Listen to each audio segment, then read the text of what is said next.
ভারতে হামলার বড়সড় ছক কষেছিল পাকিস্তান। 15টি জায়গায় ড্রোন হামলার ছক কষা হয়েছিল পাকিস্তানের তরফ থেকে। চণ্ডীগড়, অমৃতসর সহ আরো 15টি জায়গাকে পাকিস্তান টার্গেট করেছিল। আর পাকিস্তানের হামলার সেই ছক বানচাল করতেই প্রত্যাঘাত। পাকিস্তানের এয়ার ডিফেন্স সিস্টেমে ভারতের যে আঘাত, সেই খবর আমরা পাচ্ছি আর আপনাদের জানাচ্ছি। পাকিস্তানের পাল্টা ছক ছিল আঘাতের, আর সেই প্ল্যানই একেবারে বানচাল করে দিয়েছে ভারতীয় সেনা। অবসরপ্রাপ্ত সেনাকর্তা কর্নেল কৌশিক সরকার এই মুহূর্তে রয়েছেন আমাদের সঙ্গে টেলিফোন লাইনে। কর্নেল সরকার, ইতিমধ্যে যে খবর আমরা পাচ্ছি 15টা জায়গায় আমাদের দেশের পাকিস্তান ড্রোন হামলার ছক কষেছিল এবং তারই পাল্টা হিসেবে এবার সেই ছককে বানচাল করতে আমরা ইন্ডিয়ার তরফ থেকে পাকিস্তানের যে এয়ার ডিফেন্স সিস্টেম তাতে আঘাত আনা হয়েছে। ভারতীয় সেনার বড়সড় সাফল্য বলা যায়। একদমই, এটা তো এক্সপেক্টেড ছিল যে পাকিস্তান ইমিডিয়েট রিটালিয়েশন করবে এবং তারা নানা রকম জায়গায় টার্গেট করার চেষ্টা করবে। তারা তো বসে থাকবে না, তারা করবে। কিন্তু Indian army arm forces is totally prepared এবং সেই কারণে আপনি দেখতে পাচ্ছেন যে ওদের ভেরিয়াস সিটিজে, আইএসআই হেডকোয়ার্টারে ওদের যে এডি মিসাইলস গুলো সেন্টারটা যেটা লাহোরে, সেটাকে মানে একদম ধূলিসাৎ করে দেওয়া হয়েছে।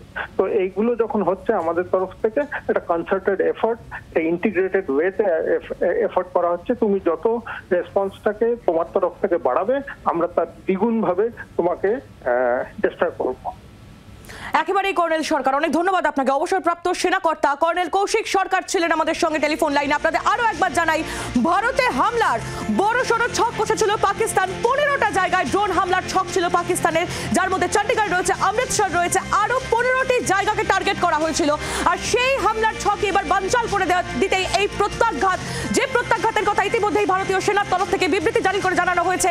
পাকিস্তানের এয়ার ডিফেন্স সিস্টেম তাতে আঘাত হানল ভারত। পাকিস্তানে 25টি জায়গারও বেশি জায়গায় একদিকে ড্রোন আঘাত হয়েছে, সেটা আমরা দেখতে পাচ্ছি। যদিও সেই হামলার নেপথ্যে কারা তা এখনো পর্যন্ত স্পষ্ট নয়। একাধিক জায়গায়, একের পর এক জায়গায় সেখানে ড্রোন হামলা হয়েছে এবং যে সূত্র মারফত যে খবর পাওয়া যাচ্ছে, বালুচ লিবারেশন আর্মি তার পেছনে রয়েছে। যদিও এই সম্পর্কে এখনো পর্যন্ত কোনো পরিষ্কার তথ্য আসেনি কারা এই হামলায় রয়েছে। যেখানে আমরা দেখেছি লাহোর, করাচি, রাওয়ালপিন্ডি, একাধিক শহরে হামলা হচ্ছে, একাধিক জায়গায় ড্রোন হামলা হয়েছে এবং সেই হামলার যদিও দায় ভারতের দিকে ঠেলার চেষ্টা করছে পাকিস্তান। যেরকম পাকিস্তান বরাবরই করে, যে কোনো ধরনের যে কোনো ঘটনা ঘটলেই ভারতকে তারা দায়ী করে। এই অভিযোগ যখন তারা তুলছে, তখন এই বড় খবর আপনাদের আমরা জানাচ্ছি, ভারতে হামলার ছক কষেছিল পাকিস্তান। 15টি জায়গায় ড্রোন হামলার ছক কষা হয়েছিল পাকিস্তানের তরফ থেকে, যার মধ্যে চণ্ডীগড় ছিল, অমৃতসর ছিল এবং সেই জায়গাগুলোকে টার্গেট করা হয়েছিল। আর পাকিস্তানের হামলার এই ছকই বানচাল করতেই ভারতের কড়া প্রত্যাঘাত। রাজীব চক্রবর্তী আমাদের প্রতিনিধি রয়েছেন আমাদের সঙ্গে টেলিফোন লাইনে। রাজীব, বড়সড় সাফল্য ভারতীয় সেনার। অবশ্যই দেখো, অত্যন্ত বড়সড় পাকিস্তানের যে হামলার চেষ্টা তা কিন্তু ভারত ভেস্তে দিয়েছে এবং শুধু তাই নয়, পাল্টা জবাব দেওয়া হয়েছে এবং টক্কর দেওয়া হয়েছে পাকিস্তানকে। ড্রোন হামলা করে একাধিক জায়গায় পাকিস্তান যে চেষ্টা চালিয়েছিল মিসাইল দিয়ে ভারতের উপর এবং ভারতের উত্তর আর পশ্চিম দিকে বেশ কয়েকটা জায়গায় তারা হামলা ইতিমধ্যেই কিন্তু চালিয়েছে, কিন্তু প্রত্যেকটাই ভেস্তে দিয়েছে। আওয়ান্তিপুরা, শ্রীনগর, জম্মু, পাঠানকোট, অমৃতসর, লুধিয়ানা, ভাটিন্ডা কিন্তু ইতিমধ্যেই দেখা গিয়েছে যে তারা তাদের যে মিসাইল সেগুলি পাঠিয়েছে, সেই মিসাইলগুলোকে কিন্তু একেবারেই নষ্ট করে দেওয়া হয়েছে। তার কারণ ভারতের অ্যান্টি মিসাইল যে ডিভাইস তা অত্যন্ত স্ট্রং এবং শুধু তাই না, যে ডিফেন্স সিস্টেম সেটিও স্ট্রং এবং শক্তিশালী। কিন্তু তোমাকে জানিয়ে রাখি যে ভারত এরপর যে পদক্ষেপ নিয়েছে তা পাকিস্তানের পক্ষে সহন করা অত্যন্ত কঠিন। তার কারণ পাকিস্তানের যে একাধিক জায়গায় তারা কিন্তু যে মিসাইল তাদের ডিফেন্স সিস্টেম সেটিকেই নষ্ট করে দেওয়া হয়েছে এবং পাকিস্তানের ভেতরে যে মিসাইলের ডিফেন্স সিস্টেম ধ্বংস করে দেওয়ায় ভারত মনে করছে যে পাকিস্তান অনেকটাই দুর্বল হয়ে গিয়েছে। কিন্তু তাদের যে রাডার সিস্টেম তা ধ্বংস হয়ে গিয়েছে। পাকিস্তান যেমন ভাবে হামলা করেছিল, ভারত তার ঠিক তেমন ভাবেই পাল্টা জবাব দিয়েছে। রাজীব, ভারতের ধৈর্যের পরীক্ষা নিচ্ছিল পাকিস্তান। আমরা দেখেছি অপারেশন সিঁদুরের পরে এবং আগে, পেহেলগাম হামলা থেকে যদি আমরা ধরি, পেহেলগাম হামলার মতো একটা নির্লজ্জ ঘটনা ঘটানোর পরও পাকিস্তানের তরফ থেকে লাগাতার সীমান্তবর্তী এলাকায় গোলাবর্ষণ করা হচ্ছিল এবং অপারেশন সিঁদুরের পরও নির্লজ্জ পাকিস্তান একাধিকবার শেলিং করেছে, নিরীহ ভারতীয়দের মারছে এবং তারপর যোগ্য জবাব এটা ভারতের। একেবারেই তুমি ঠিকই বলছো। দেখো, পাকিস্তান যে সীমান্তে বিনা প্ররোচনায় তারা মর্টার আর বড়সড় একেবারে যে মিসাইল সেগুলি ছুটছে এবং সেই জায়গাগুলি খুব সেন্সিটিভ। কুপওয়ারা, বারামুলা, পুঞ্চ, রাজৌরি এইসব জায়গায় সাধারণ মানুষ সেখানে বাস করে না, গরিব মানুষ, গ্রামবাসীরা বাস করেন, তাদের টার্গেট করা হচ্ছে।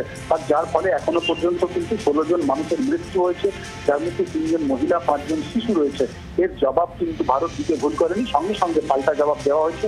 যেমনটা আমি বললাম যে তাদের যে অ্যান্টি ড্রোন ডিফেন্স সিস্টেম, অর্থাৎ তাদের যে ডিফেন্স সিস্টেম যেগুলিকে তারা এই টার্গেটেড মিসাইল সেগুলিকে ধ্বংস করার জন্য যে র্যাডার করা আছে, একেবারে সেখানেই আক্রমণ করা হয়েছে এবং বেশ কয়েকটি শহরে এই defence system, anti radar device সেগুলিকে নষ্ট করে দেওয়া হয়েছে। এবং এগুলিকে তোমাকে জানিয়ে রাখি যে পাকিস্তানের এই আক্রমণের ফলে পাকিস্তানের ভেতরে, অর্থাৎ পাকিস্তানের অভ্যন্তরে রীতিমতো এখন চাহিদা রব উঠেছে।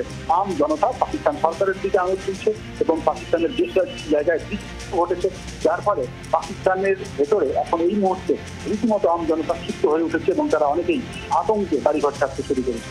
একেবারেই রাজীব, একদিকে যখন আমরা দেখছি পাকিস্তানের একাধিক শহরে সেখানে ড্রোন হামলা হচ্ছে, আর অন্যদিকে ভারতের তরফ থেকে প্রত্যাঘাত, দুইয়ে মিলিয়ে এখন পাকিস্তানের টালমাটাল অবস্থা। রাজীব, একেবারেই দেখো, পাকিস্তানের 25টি বেশি ড্রোন অ্যাটাক হয়েছে। যে খবর আমরা ছিলাম যে একটু আগেই বললাম, 25টি জায়গায় ড্রোন অ্যাটাক হয়েছে এবং ধারাবাহিক বিস্ফোরণ হয়েছে।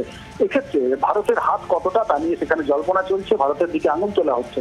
কিন্তু ভারতের পক্ষে পাকিস্তানের ভেতরে গিয়ে ড্রোন অ্যাটাক করা বা বিস্ফোরণ ঘটানো কতটা সম্ভব সেটাও অনেকেই আঙুল তুলছেন। বাংলার আওয়াজ, বাঙালির আবেগ, জি 24 ঘন্টা।